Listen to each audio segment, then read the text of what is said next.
उत्तर प्रदेश के तमाम संविदा और आउटसोर्सिंग के जो कर्मी है वो इस बात की उम्मीद लगाए बैठे हुए थे कि जब बजट पेश होगा तो उनके लिए जरूर कुछ ना कुछ खास होगा, लेकिन देखने को मिला कि सरकार की तरफ से ऐसा कोई कदम नहीं उठाया गया है, जिससे कहीं ना कहीं देखने को मिल रहा है कि ग्राम रोजगार सेवकों के साथ साथ जो अन्य संविदा और आउटसोर्सिंग के कर्मचारी है उनके बीच में निराशा देखने को मिल रही है। लेकिन फिर भी जो संगठन के पदाधिकारी है वो उम्मीद नहीं छोड़ रहे हैं। संगठन के पदाधिकारी लगातार सत्ता पक्ष के जो भी विधायक, एमएलसी, मंत्री, अधिकारी सबसे मुलाकातें कर रहे हैं। आज फिर देखने को मिला कि संगठन के प्रदेश अध्यक्ष भूपेश सिंह ने अवनीश पटेल से मुलाकात की है, जिसमें उनके द्वारा ये कहा गया है कि दिवाली में तो मानदेय नहीं मिल पाया था, लेकिन होली के पहले पहले मानदेय जरूर मिल जाएगा। और उन्होंने बातचीत भी की है इस विषय में विभाग के अधिकारी से। और अब ये कहा जा रहा है कि मानो ग्राम रोजगार सेवकों को होली के पहले पहले मानदेय मिल जाएगा। उनका यही कहना था कि अगर होली के पहले पहले मानदेय नहीं उठता है तो वो इस बात को सदन में उठाने वाले। इसी के साथ देखने को मिला कि सदन में सत्र के दौरान ही तमाम विपक्ष के नेताओं ने भी ग्राम रोजगार सेवकों की जोरों शोरों से आवाज उठाई है। तो ये कहा जा सकता है कि होली के पहले ही ग्राम रोजगार सेवकों को जरूर एक बड़ी खुशखबरी मिल सकती है, खास करके इनके मानदेय से संबंधित। अवनीश पटेल के द्वारा भी इस बात का आश्वासन दिया गया है कि होली के पहले हर हाल में इन ग्राम रोजगार सेवकों के मानदेय से संबंधित समस्याओं का हल कर दिया जाएगा। इसके बाद भी अब ग्राम रोजगार सेवक ट्विटर अभियान चलाने वाले हैं। इसके पहले 20 तारीख को चलाया गया था, अब 1-2 तारीख से फिर से ट्विटर अभियान चलाया जाएगा। अपनी मांगों को सरकार के सामने रखेंगे ये कर्मचारी। अब देखना ये होगा कि सत्ता पक्ष कब तक इन ग्राम रोजगार सेवकों का मानदेय दे देती है, या जो इनकी अन्य समस्याएं मुख्यमंत्री योगी आदित्यनाथ ने जो डिफेंस एक्सपो में इनसे वादा किया था उस वादे को कैसे पूरा करती है। भूपेश जी, आपका हमारे चैनल अटल टीवी पे बहुत बहुत स्वागत है। अटल टीवी को आपको बहुत बहुत धन्यवाद। भूपेश जी, जिस तरह से सबको बजट का इंतजार था और ये कहा जा रहा था बहुत कुछ खास देखने को मिल सकता है, इसी के साथ मानदेय संबंधित भी चीजें कुछ देखने को मिल सकती है। आपने भी बजट देखा होगा। बजट देखने के बाद मनरेगा कर्मियों का या यूं कहें कि ग्राम रोजगार सेवकों का क्या कहना है?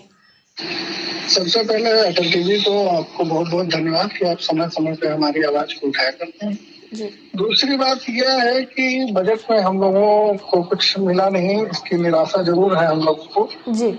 और तीसरी बात है, अभी हम लोगों ने इसी क्रम में 20 तारीख को एक ट्विटर अभियान चलाया था जी, जिसमें नंबर 1 पे पूरे भारत में हम लोगों ने ट्रेंड किया लगभग 2 से 3 घंटे तक जी। तो 30 से 35 हजार लोग उसमें शामिल हुए, ट्वीट किया और सरकार तक अपनी बात को ट्विटर एक्स के माध्यम से हम लोगों ने पहुंचाने का काम किया जी।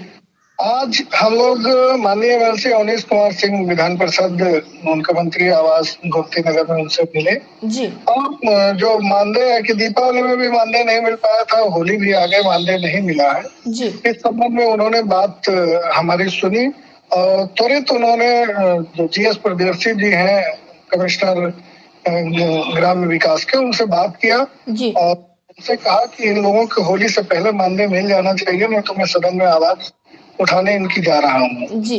और उन्होंने उनसे बात किया। आज संडे होने की वजह से वो कह रहे थे कि सर मैं इस पे कल आपको पूरी बात बताता हूँ जी। तो ये सारी बातें हुई हैं, जिससे कुछ उम्मीद जगी है कि होली से पहले सबका मानदेय मिल जाएगा जी। भूपेश जी, इसी के साथ एक चीज और देखने को मिला कि विपक्ष के द्वारा भी सदन में आप लोगों की आवाज को उठाया गया। उनके द्वारा भी ये कहा गया है कि जो ग्राम रोजगार सेवक है, मनरेगा कर्मी है या जो अन्य संविदा और आउटसोर्सिंग के कर्मचारी हैं, सरकार को उनके मानदेय पे ध्यान देना चाहिए, क्योंकि ये जो कर्मी है बहुत मेहनत करते हैं और तमाम सारे काम करते हैं। फिर वो चुनाव में ड्यूटी हो, प्रधान से लेकर प्रधानमंत्री का चुनाव होता है और ड्यूटी आप सबकी लग जाती है। तो इस पर काफी सारे सवाल खड़े किए गए और काफी ज्यादा बवाल भी हुआ है सदन में देखने को मिला, लेकिन सत्ता पक्ष की तरफ से कोई सटीक जवाब फिलहाल नहीं दिया गया। लेकिन विपक्ष जोरों शोरों से आप सबकी आवाज उठा रहा है।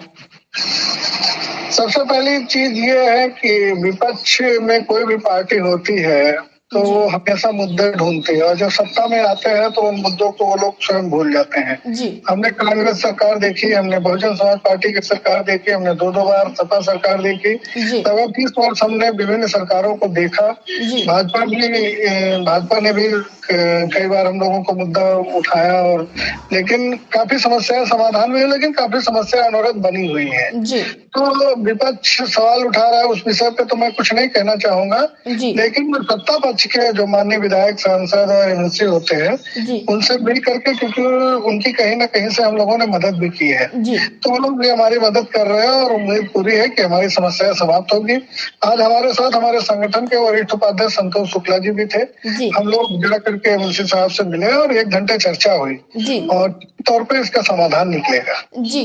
भूपेश जी, जैसा कि आपने बताया होली तक का समय फिलहाल आप लोगों को दे दिया गया है, तो क्या आप लोग इस बीच में किसी और से भी मुलाकात करने की रणनीति रणनीति बना रहे, जैसा कि आप लोगों ने लगातार उप मुख्यमंत्री केशव प्रसाद मौर्य से भी मुलाकात की है, तो ऐसे में आप लोगों ने क्या कुछ सोच के रखा है आगे के लिए? इस विषय पे मुलाकात करने के विषय में हम लोग शिवरात्रि के बाद सबसे पहले आप लोगों को भी महाशिवरात्रि की बहुत बहुत बधाई, और समस्त जितने भी मनरेगा कर्मचारी हैं, अधिकारीगण हैं, समस्त प्रदेशवासियों को, देशवासियों को शिवरात्रि पर्व की बहुत बहुत बधाई। और दूसरी चीज ये है कि हम लोग शिवरात्रि के बाद मिलेंगे और 2 और 3 तारीख से पुनः ट्विटर अभियान भी चलाएंगे, जिससे सरकार तक बात हमारी पहुंचे मजबूती से। और इस अभियान को पिछली बार 30 से 35 हजार लोग जुड़े थे। इस बार हमारा अनुमान है कि हम हमारे परिवार के लोग भी इस अभियान में जुड़े, लगभग 50,000 लोग इस ट्विटर अभियान में जुड़ सके और हमारी आवाज में आवाज मिलाते हुए सरकार तक बात पहुंचाने में हमारी मदद करें। जी, भूपेश जी, अटल टीवी से जुड़ने के लिए धन्यवाद। धन्यवाद मैम।